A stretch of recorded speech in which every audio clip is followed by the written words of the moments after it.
Apple, the maker of £1,000 smartphones, is finally planning to remove fake antivirus apps from its App Store.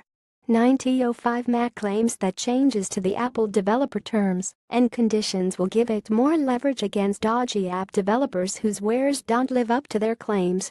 There is also new stronger wording regarding banning apps that have misleading functionality. For example, iOS apps that claim to remove viruses and malware from the system are now explicitly called out as not being allowed, as technically there is no way for them to perform those tasks, the website reports.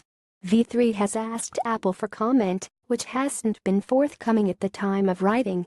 There are a lot of other changes too, covering things including Apple's new Face ID and Arcade functionality introduced in iOS 11.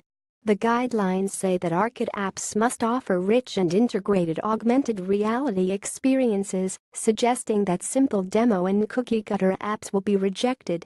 It remains to be seen how strictly the rules will be enforced, of course, reports that cite.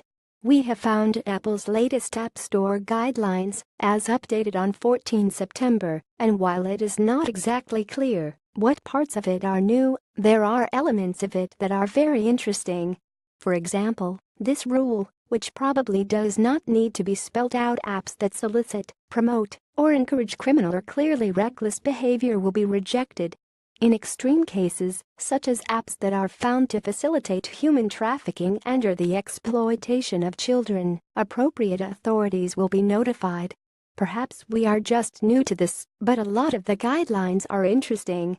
This is another one that might be of interest. Apps should not facilitate illegal file sharing or include the ability to save, convert, or download media from third-party sources, for example, Apple Music, YouTube, SoundCloud, Vimeo, etc., without explicit authorization from those sources.